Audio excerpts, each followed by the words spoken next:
El Señor esté con ustedes. Lectura del Santo Evangelio según San Mateo.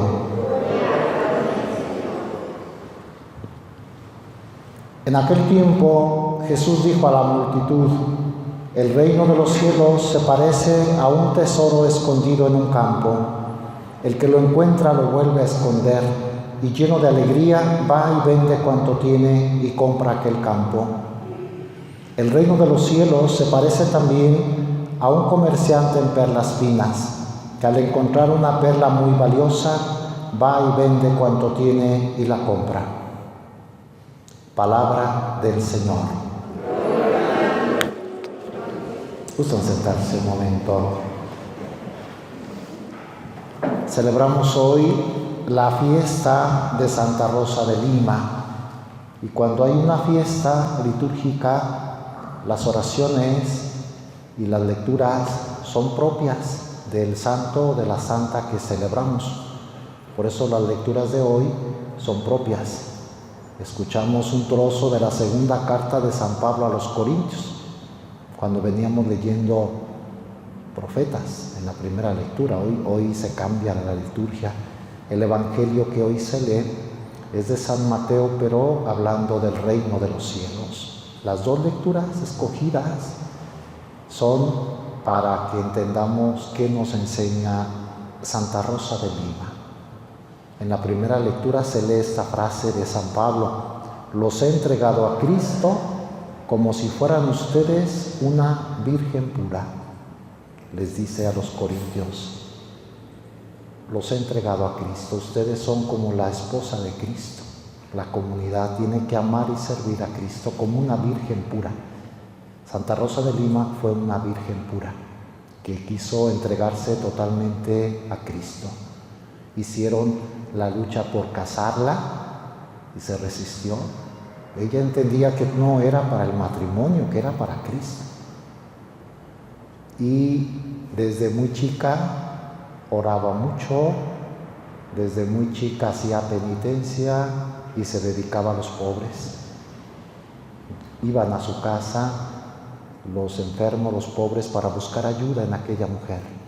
Y ella se llenaba de fortaleza orando, ayunaba, se retiraba pues del mundo.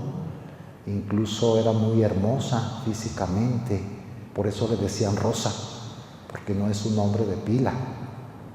Se llamaba Isabel Flores y de Oliva, pero le decían Rosa por su aspecto, como una rosa, como una flor.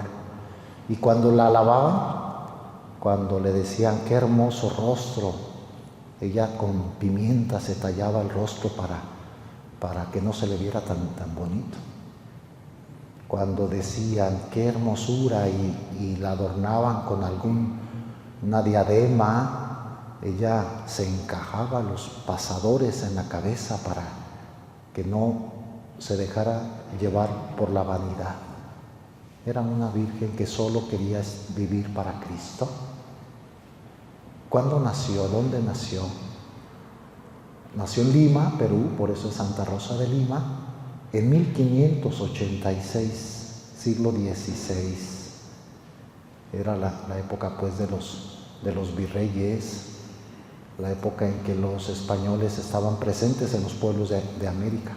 1586, creo que nos sirve un poco de referencia que la Virgen de Guadalupe se apareció en 1531, en ese mismo siglo XVI. 50 años después de las apariciones de Nuestra Señora de Guadalupe, nacía esta niña allá en Lima, Perú, y vivió 31 años, poquito. Ella murió en 1617, el 24 de agosto. Y muchos años se celebraba su fiesta el 23 de agosto. De hecho, en muchas partes se celebra el 23 de agosto. Y en América se cambió su fiesta al 30 de agosto. Canonizada por el Papa Clemente X en ese mismo siglo en que murió, en 1671. Y es la primera santa del Nuevo Mundo de América canonizada. Por eso la tenemos como patrona en toda América Latina y se le venera en muchas partes del mundo, especialmente en Perú, pero también en Europa, en muchos lugares, España y otros lugares la tienen como modelo, como patrona. Entonces, haciendo referencia a la primera lectura, fue una virgen pura. Fue terciaria dominica, o sea, se consagró a Cristo en la orden dominicana y tuvo como modelo a Santa Catalina de Siena, que era dominica, terciaria. Santa Catalina, que es doctora de la Iglesia, fue para ella como su inspiración. Quería ser como Catalina y se hizo terciaria. Los terciarios y terciarias de cualquier orden no viven en conventos, no viven en comunidad, viven en sus casas, pero consagradas a Dios. Entonces ella vivió como terciaria, incluso vistió el hábito blanco y negro de las dominicas, pero nunca se fue a un convento.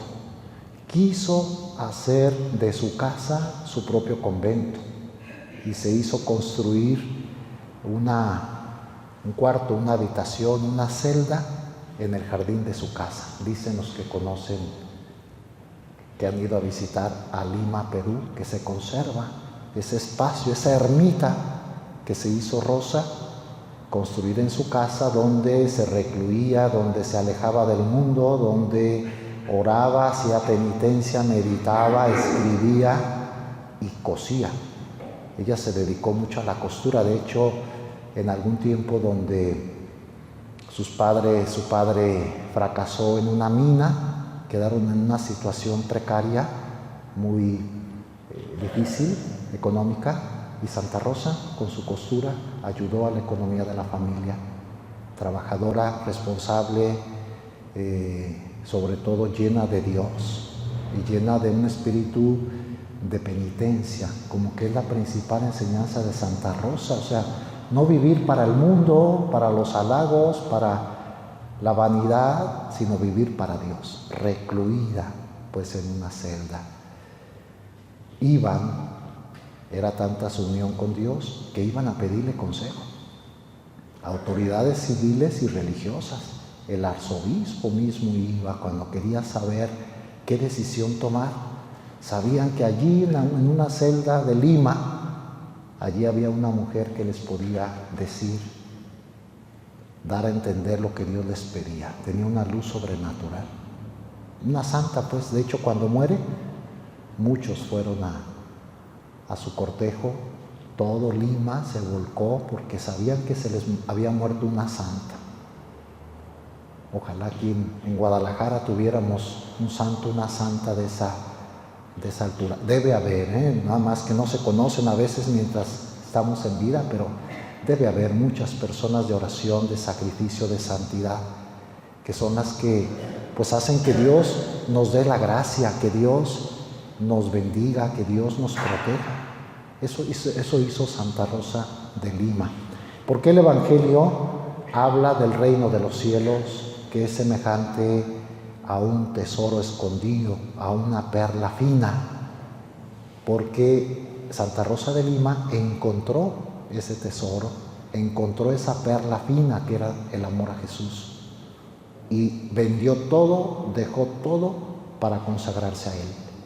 Por eso nos ilustra hoy la Iglesia con este pasaje del Evangelio.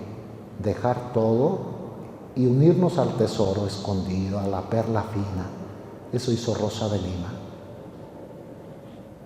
Hoy le vamos a pedir que interceda por todos nosotros, especialmente por los pueblos de América, especialmente por Perú, su tierra. Curiosamente, Dios bendijo a Perú con dos santos muy grandes de esa época, Rosa de Lima y San Martín de Porres, aquel también mulato, santo, sencillo, humilde, que se venera en todo el mundo. Es bendecida esta tierra y somos bendecidos en América por contar pues con modelos de tal santidad. Hoy le pedimos, como digo, a Santa Rosa por todas las necesidades de los pueblos de América, de México, las mujeres religiosas, las dominicas y todos los fieles cristianos. Solo para aterrizar algún punto de sus escritos, porque escribía, fue una verdadera mística, una idea que quiero compartir. Decía ella que todas las gracias que Dios da vienen como consecuencia de las tribulaciones que sufrimos, que hay que amar la cruz, el sufrimiento, las pruebas para obtener las gracias. Dice, si esto lo entendieran, andaríamos buscando pruebas, sufrimientos, pidiéndole a Dios enfermedades, dificultades, porque a la tribulación sigue la gracia. Dios nos da sus gracias después de que nosotros padecemos alguna tribulación. Por eso ella siempre quería hacer penitencia, ayuno, noches sin dormir, estando trabajando, cosiendo, bordando, esas espinas que de repente hasta se ponía en la cabeza. Es decir, quería padecer porque sabía que las gracias de Cristo vienen por las tribulaciones. Que Dios nos ayude que, como Santa Rosa de Lima, en nuestros pueblos pues surja la santidad. Que ella nos ayude a comprender esto, que cuando tengamos que padecer algo entendamos, vendrá luego la gracia de Dios, que nos va a purificar y nos va a hacer cumplir la voluntad de Dios. Que Santa Rosa de Lima interceda por todos, que así sea.